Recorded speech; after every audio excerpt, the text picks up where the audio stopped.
geht?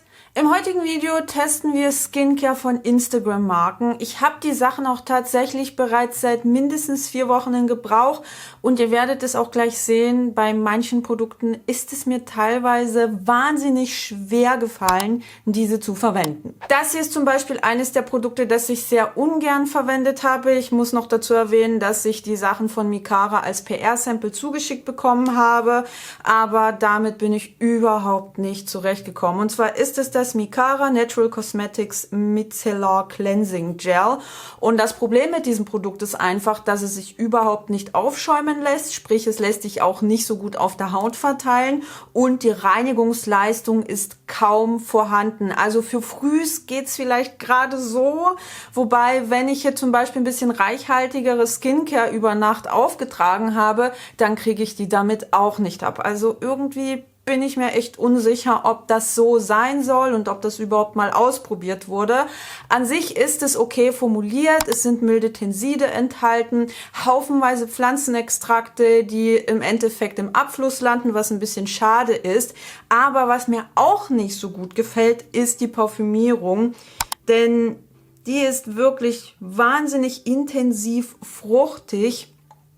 Und das mag ich zumindest jetzt bei so Cleansern nicht unbedingt. Da präferiere ich einfach andere Duftrichtungen, wenn es um Cleanser geht. Ich zum Beispiel mag eher solche zitrische, grasige Sachen, aber dieser Duft ist mir persönlich einfach viel zu drüber. Allerdings will ich hier noch positiv anmerken, dass ich die Verpackung ganz praktisch finde, vor allem den Pumpkopf, denn dadurch lässt sich das Produkt easy dosieren und vor allem auch einfach unter der Dusche verwenden und man kann das Reinigungsgel auch einfach in die Dusche reinstellen oder neben die Wanne. Aber die Frage ist natürlich, würde ich 30 € für dieses Reinigungsgel ausgeben? Und da ist meine Antwort klipp und klar nein. Und auch das nächste Produkt habe ich extrem ungern verwendet, werde es aber jetzt dennoch auftragen. Und zwar handelt es sich um den Plants Are Purple Organic Rose Facial Toner bzw. Facial Water. Und was das Zeug alles angeblich kann, ist mir wirklich schleierhaft. Das Ganze soll entzündungshemmend und gleichzeitig antibakteriell wirken, obwohl das bei Rosenwasser bzw. Rosenhydrolat überhaupt nicht gegeben ist. Also da gibt es keine wissenschaftlichen Studien, die das in irgendeiner Form bestätigen können. Und ich finde auch fast 18 € für dieses Rosenhydrolat schon ein bisschen heftig. Wo ist jetzt mein Wattepad? Ich wollte es unbedingt auftragen. Ich habe die Flasche jetzt aufgemacht und mir kommt einfach auch so ein wahnsinnig intensiver Rosenduft entgegen. Falls ihr Probleme damit haben solltet, falls ihr allergisch auf Duftstoffe sein solltet, dann müsst ihr hier wirklich vorsichtig sein. Denn Rosenwasser enthält auch noch natürlicherweise Restbestandteile von Duftstoffen. Deswegen kann das eben auch bei empfindlicher Haut oder bei allergischer Haut nach wie vor ein Problem sein. Ich habe das Wattepad jetzt Gott sei Dank gefunden und gebe mir einfach ein bisschen was davon drauf. Ich finde es auch mit dieser Flasche so unpraktisch, das zu dosieren, weil ja hier wie so eine Kante kommt und da fließt dann einfach das Wasser immer lang und ich benutze das einfach so ungern, weil es einfach so wahnsinnig stark riecht. Und Rosenduft ist jetzt nicht unbedingt so mein Fall. Ich gehe jetzt auch nur ganz leicht über meine Haut. Oh, dieser Geruch ist wirklich, wirklich intensiv. Und in dem Facial Water ist natürlich nicht nur Rosenwasser drin, sondern auch Pentylenglykol. Das kann einfach unterstützend wirken, was die Konservierung angeht. Und es ist auch gleichzeitig feuchtigkeitsbindend. Allerdings muss ich schon zugeben, dass ich die Verpackung cute finde, auch wenn sie etwas unpraktisch ist. Ja, das Ganze fühlt sich jetzt natürlich wie reines Wasser an. Es hat jetzt auch keine Viskosität, also es fühlt sich jetzt nicht irgendwie ein bisschen dicker an oder sowas, ist ja auch durch die Formulierung nicht unbedingt gegeben, aber es ist schon wahnsinnig wässrig. Und ich habe auch während der ganzen Testzeit jetzt keinen positiven Effekt auf meine Haut verspüren können. Ich hatte sogar manchmal das Problem, dass meine Haut nach dem Auftrag dieses Wassers gejuckt hat. Wenn zum Beispiel meine Hautbarriere so ein bisschen geschwächter war, da war das dann so ein bisschen nachteilig, dieses Facial Water zu benutzen. Und darüber würde ich jetzt den Hello Body Hyaluron Booster auftragen. Den hatte ich mir ja im Zuge eines anderen Videos bereits zugelegt und ausprobiert und muss sagen, dass ich den von der Formulierung eigentlich gar nicht mal so verkehrt finde. Da sind unterschiedliche Formen des Hyalurons enthalten, welches feuchtigkeitsbindend wirken kann. Es ist auch komplett unparfümiert, was ich auch großartig finde. Nur was den Preis angeht, bin ich so ein bisschen zwiegespalten. Ich würde mir dieses Produkt höchstwahrscheinlich beziehungsweise mit 100%iger Sicherheit nicht nochmal nachkaufen, wenn es alle ist.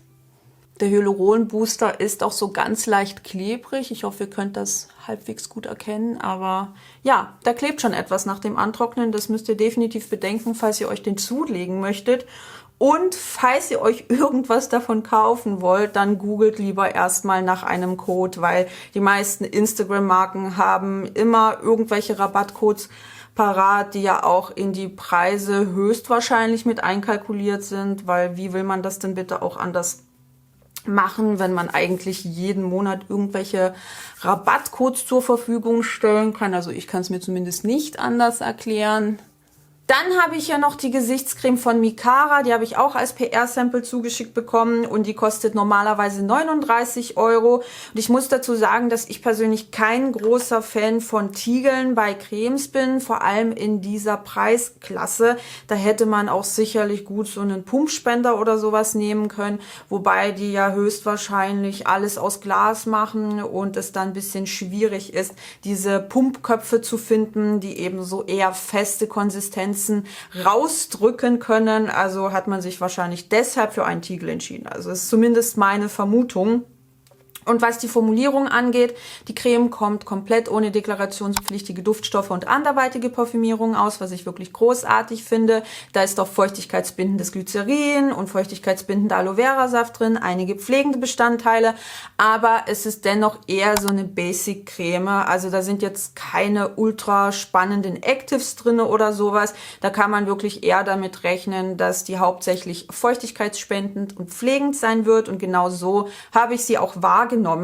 Deshalb würde ich diese eher einfache Creme aufpimpen und zwar mit dem Beauty Mates Anti-Pickel Booster.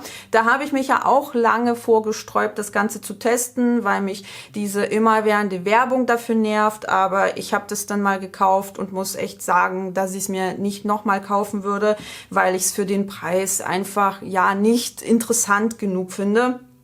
Also hier ist vor allem eine recht hohe Konzentration an Niacinamid mit drinne. Ich glaube so um die 15%.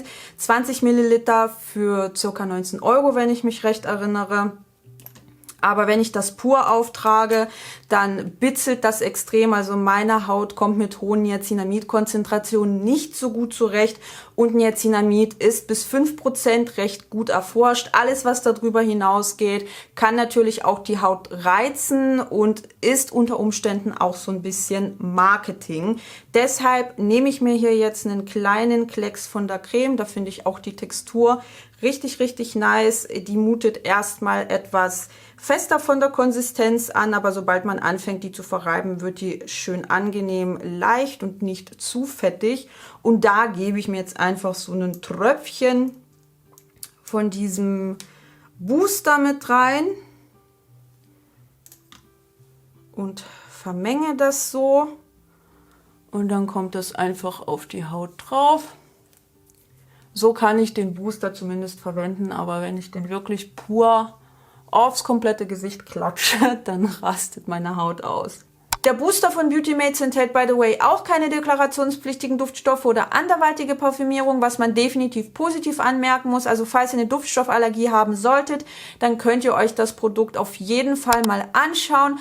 Allerdings, wenn ihr eher eine empfindliche Haut habt, wenn ihr gerade erst mit Skincare und Actives anfangt, dann müsst ihr ein kleines bisschen vorsichtig sein, weil hier einfach die Active-Konzentration recht hoch ist. Okay, nachdem ich jetzt die meisten dieser Skincare-Produkte aufgetragen habe, möchte ich euch noch ein kleines Fazit dazu abgeben und ihr könnt es euch sicherlich schon denken, dass ich von keinem der Produkte 100%ig überzeugt bin und ich würde mir auch keines dieser Produkte nochmal kaufen. Also zumindest die PR-Samples habe ich ja kostenlos bekommen, aber die ich selbst bezahlt habe, die würde ich mir definitiv nicht nochmal nachkaufen und auch die PR-Samples würde ich mir selbst nicht kaufen, weil ich einfach nicht überzeugt bin von den den Produkten. Mir gefallen teilweise auch die Formulierungen nicht so hundertprozentig. Also dieser Facial Toner, dieses Hydrolat mit Pentylenglykol drinne. I don't know, ich finde, es gibt einfach sehr, sehr viel bessere Gesichtswässerchen auf dem Markt, die deutlich mehr können und die sich auch angenehmer auf der Haut anfühlen und die nicht so intensiv nach Rose riechen. Halbwegs okay fand ich den Hyaluron Booster von Hello Body, auch wenn er etwas klebrig ist. Nur vom Preis-Leistungs-Verhältnis ist das einfach nicht meins, weil ich hier andere Hyaluron-Produkte habe, die deutlich weniger kosten und die einfach auch noch einen Ticken interessanter formuliert sind. Und auch beim Beauty Mates Anti-Pickle Booster, da bin ich einfach nicht so überzeugt von, weil er für mich persönlich jetzt nicht so viel tut, auch nicht so angenehm auf der Haut ist und ich ihn pur nicht auftragen kann. Ich ab und zu auch mal ein bisschen aufpassen muss, wie ich die Produkte miteinander vermenge, weil ansonsten meine Haut sofort anfängt zu bitzeln. Also auch das kein Nachkaufkandidat. Das Reinigungsgel, das reinigt einfach nicht ordentlich genug und ich finde die Parfümierung für mich persönlich einfach nicht passend. Ich mag das nicht ganz so gerne, auch wenn ich die Verpackung gar nicht mal so verkehrt finde. Dann die Creme, die ist ganz okay, ganz angenehm, hinterlässt so einen ganz leichten Pflegefilm auf der Haut, ohne too much zu sein. Aber für 39 € ist die mir einfach zu basic formuliert. Das war's schon mit dem heutigen Video. Ich hoffe sehr, dass es euch gefallen hat und auch ein kleines bisschen hilfreich war. Falls ihr eins dieser Produkte getestet haben solltet, dann teilt eure Erfahrungen doch sehr, sehr gerne unten in den Kommentaren. Und ansonsten sehen wir uns dann beim nächsten Mal.